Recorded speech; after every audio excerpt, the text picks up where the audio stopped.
Royals clap. Palace prepares for fiercest revenge as Meghan's dark conspiracy bets on UK return. At this point, we feel like a broken record having to bring up that Meghan Markle wants to destroy the British monarchy. The Duchess of Montecito just doesn't like to lose, well, anything. This is a woman who says one thing and does the total opposite. Tom Bower also suggested that the Duchess of Sussex was just after money and status. That's exactly why she left, because she never wanted to really stay. She wanted the label, she wanted the title, she wanted the money. She didn't get so much money, but she did get the status, and now she's set on building herself up in America. The royal family is a brand, and King Charles would never want Markle saying things that could be damaging to the reputation of the royal family, and in particular things that in his opinion are utterly untrue and unfair.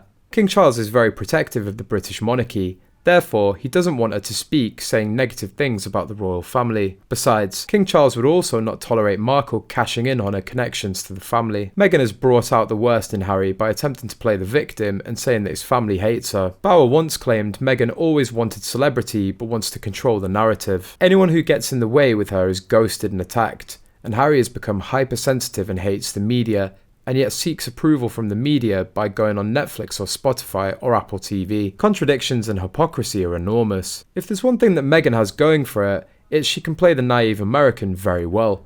However, she was never that good of an actress. She knew once she was written out of Suits, all the acting offers would dry up. Meghan Markle doesn't understand or want to comprehend that the world does not revolve around her. She believes that if she comes out with her truth about how her in-laws were horrible and how she's naive, then she gets sympathy. To scream that the monarchy, which quite literally bent over backwards and beyond to accommodate her, was racist and mean, just shows how inconsiderate she is.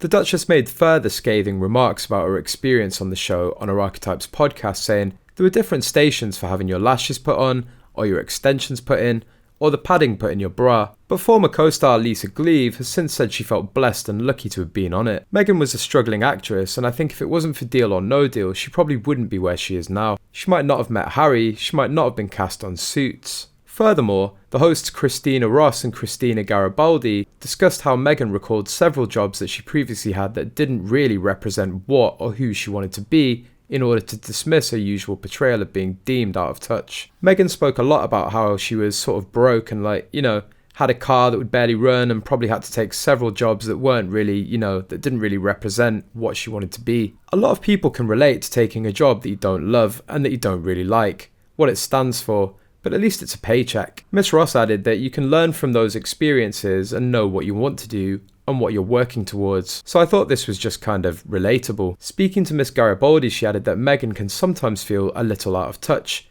So it's a nice reminder that the 41-year-old did have to start from the bottom. She noted that Meghan did have to put in the work to get where she is today.